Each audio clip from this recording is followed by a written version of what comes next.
Of all things Americans are, we are makers. With our strengths and our minds and spirit, we gather, we form, and we fashion. Makers and shapers and put-it-togetherers. We start young, finding out early in life what it's like to feel something grow and take shape beneath our hands. We start young and we stay young, modeling with careful pride the things we expect to endure for ourselves and for others. We build for use, and we build in fun, joining eyes and hands and brains into knowing teams that bring great dreams to life. We build for the day, and we build for the morrow, for our children, for their children, and for the future of America. Look to the land and look to the sea. Wherever you may look in this world, you're apt to find something that got there because some American found a good way to put it together. A longer, higher bridge across a wider span of water. A slender missile driven into space, reaching across the oceans and reaching for other worlds. As makers of today and shapers for tomorrow, we Americans seem to share an inborn understanding of how to go about making the things we want. Whether we're reaching for the moon, hobbying in the home, doing our part on a convenience to be enjoyed, or preparing a tasty tidbit, we're all of us makers.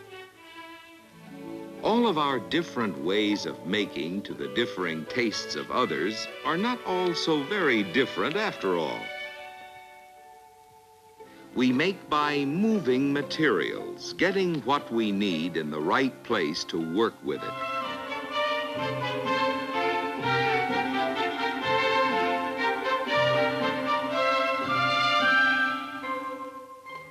We make by removing material, getting rid of what isn't needed.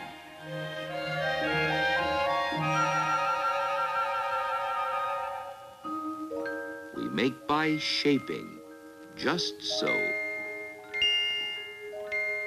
We make by adding material to material. We make by combining. And then by applying our finishing touches.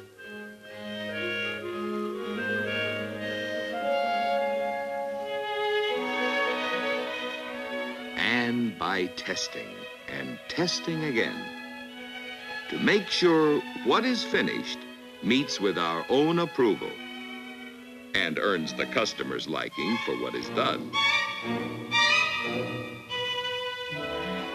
With our craftsmanship and our conscientious control, we build for utility and for eye appeal and for satisfaction at every step of the way.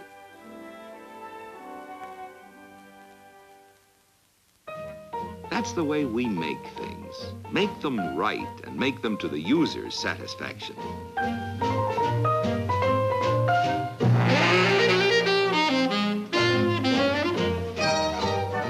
With youthful enthusiasm, we make things with pride.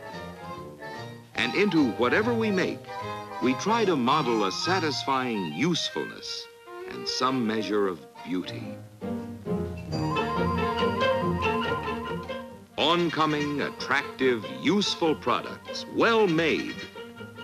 More and more products acceptable to the more and more exacting demands of more and more Americans. All in our own personal choices of colors, models, sizes, styles, price ranges, and types.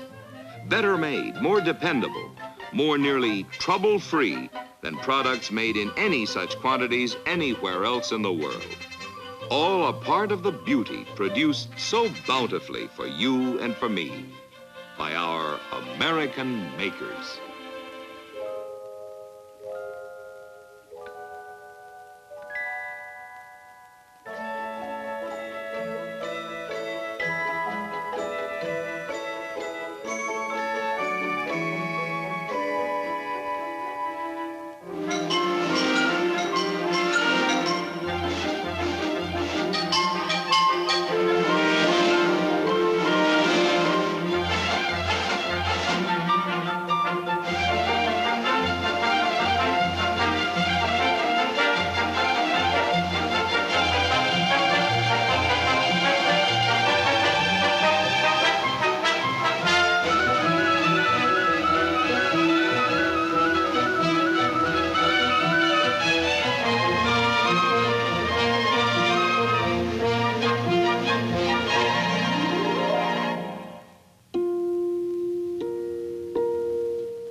There was a time when many of our needs had to be imported from other countries. But now, American needs can be filled by Americans. American desires met by products American, made the American way, and by makers American. The American maker works for tomorrow as well as today, and he has a host of new products in store for us. Some of them ready for immediate viewing. Some of them are visible in the nearer distance, while others yet remain a dream of the future, but all of them on their way to us. Oncoming, attractive, useful products. Automatic highways with cars and buses that drive themselves.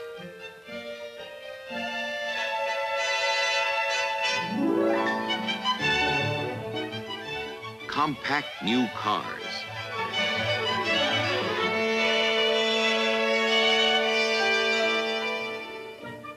Battery-powered transistorized TV that is really portable.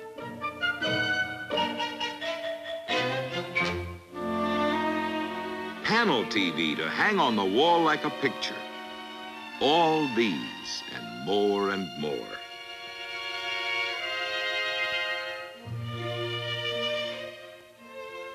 We Americans have always been makers, and in the beginning, we had to be. When America was young, we learned how to make the things we needed because there was no other way to get them. We worked with our hands, and our hands served us well.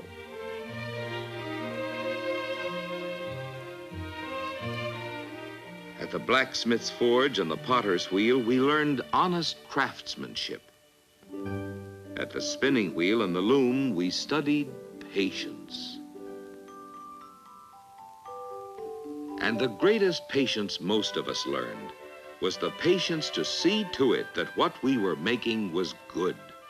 Then, looking again to make sure what we had made would serve, and serve well.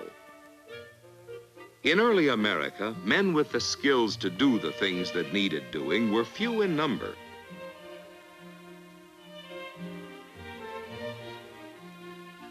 Craftsmen we had, but each could make only enough for his own family and for perhaps a few of his neighbors. We had little, but we knew much of want, of shortages, of make do or do without, of even the necessities. There wasn't enough to go around. As our numbers increased and our wants multiplied, easier, quicker, better ways of doing things had to be found. Young we were, youngest in the family of nations, when a Yankee craftsman named Eli Whitney showed us how to do something about it, something that never in all the world had been done before. Already a famous man as inventor of the labor-saving cotton gin, Eli Whitney had been given a contract by Congress to produce 10,000 muskets. Now his time was almost up. Mr. Whitney, we gave you a contract for 10,000 finished pieces. What do you mean by bringing us all these bits and parts? Gentlemen, I am offering you something far more valuable than muskets. I am offering my country a new method of producing on a mass scale. You see, it takes years to train a workman to produce a completed article from start to finish. But it takes only a few days to train him to do a single part of the job. The solution, gentlemen, is to divide the labor. Divide and specialize. One man to make one part, one to make another. Each to do what each can do best. Ridiculous. Impossible. Parts made by different people will never fit together. They will, sir. They will. If each part is made exactly like every other.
these pieces are made by a separate man. Exactly.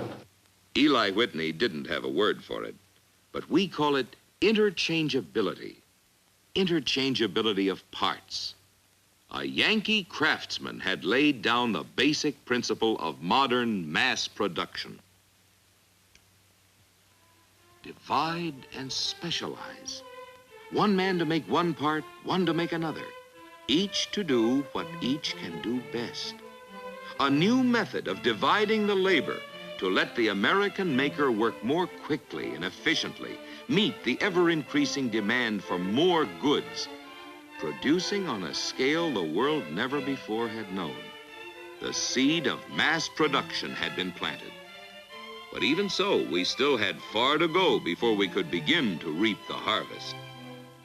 Our tools were simple, and for power we had only our own muscles, or the force of falling water,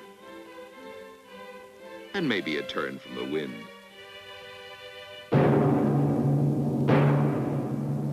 And then, the next great forward stride for the American maker came with the coming of a new source of mighty power.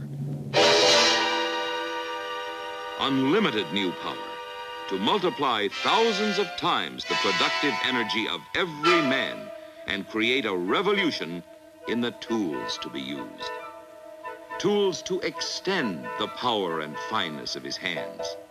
High-speed tools to turn, to bore, to drill, to mill. Tools to plane, to shape, to slot, to grind, to forge, to form with an accuracy and a precision impossible to the finest of handcraft. Tools that hold the work you're working on. Tools that hold the tool you're working with. With all the wonderful tools that have been invented to help the American maker get more from his day's work and more for it, every bigger, better, and faster tool has given new abilities to the man who uses it, advancing from simple hand tools to great electric-driven complex machines. As more and more of us join American teams, there are more and more others of us who are investing hard-earned savings to help buy the newer and better and bigger tools we now need. To supply the conveniences for modern living, the products we create and build grow ever more complex. Today's automobile, for example, may call for as many as 14,000 parts.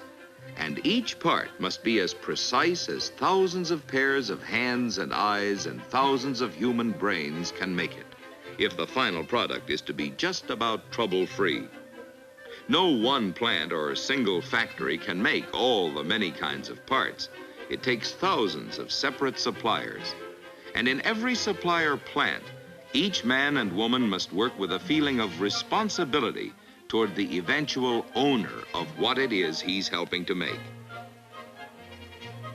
On the conscientious contributions of every single one of them depend the success and reliability of what is made by others and the satisfaction of all the others who use them. The fundamental freedom of America is our freedom of choice. All of us want our choices in whatever we buy. Our personal choices of color, of model, of trim, of engine, transmission, or steering, as well as of radios, of heaters, air conditioning, accessories, and a host of other special options for convenience, safety, comfort, and appearance. On a single four-door sedan, there are 7 million possible combinations that may be asked for by any one owner. The makers could be called upon to build for years without ever turning out exactly the same car twice. The owner's choice for this chassis, among many other options, is for a red body. The first show of color is in the wheels, while the body of the right shade must be on its way already from the body plant a quarter of a mile off.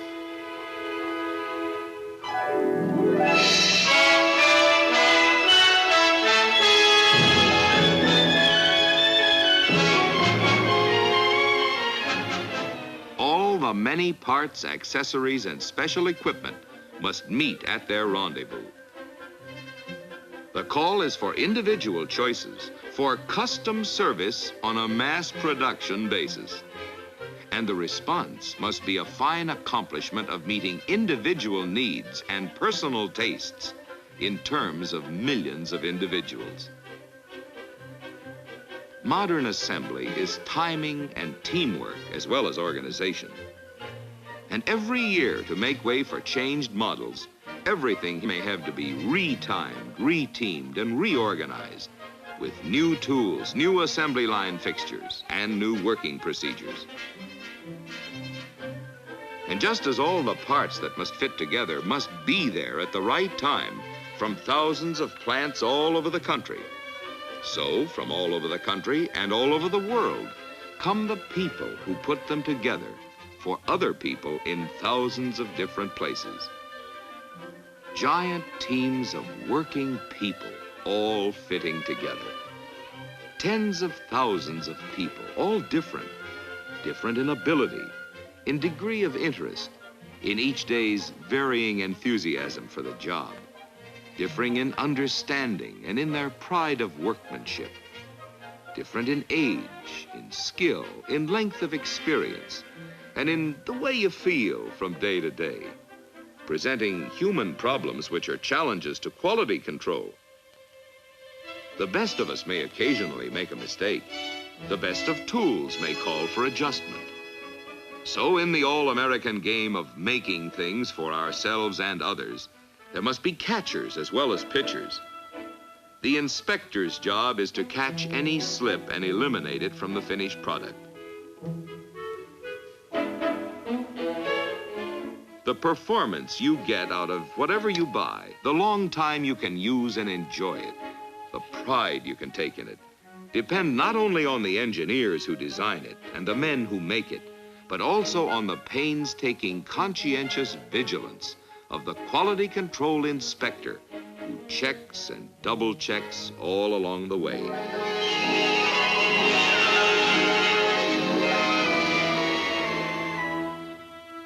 So the way we Americans do it, quality in the things we buy is designed in, built in, and inspected in from start to finish. And to help them make sure quality is built in and checked in, new devices are continually being developed. This machine automatically checks dimensions to a 10,000th of an inch. A part deliberately made too small is put into the machine as a test of its efficiency. Out it goes.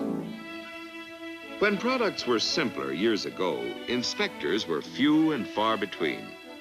But in these days, with more complicated things to put together, inspectors are many, and inspectors are important. And even after a product has passed all the factory tests, it still must meet the approval of the conscientious dealer who sells it.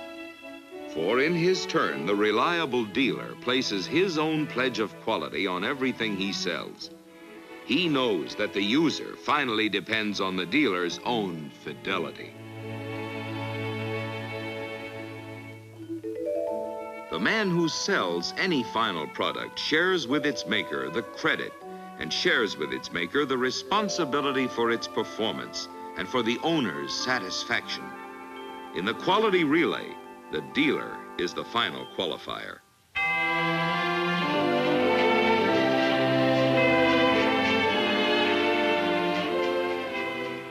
No other people anywhere have achieved more for themselves and for the rest of us than the thousands upon thousands of hard-working American men and women.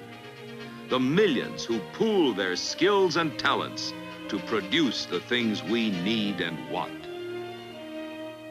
And we who enjoy whatever they have made for us do well to be thinking of what they are giving us. Oh, yes, we know they work for their pay, for their food, and for the needs of their wives and the wants of their young ones. But also, they make for the joy of making things right, whatever the whims of our choice and the twists of our tastes.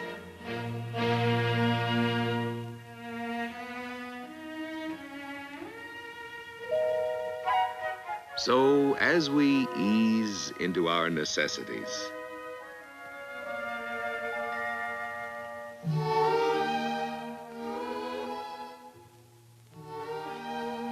as we nestle into our comforts,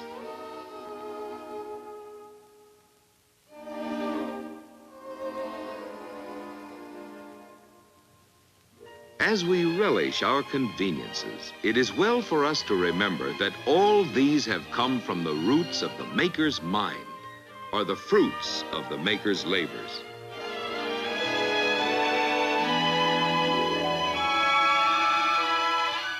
That is the job that is being done for all of us by the American maker, producing by the millions, for the millions, to make life in America more enjoyable for us all. The grand job of the American maker.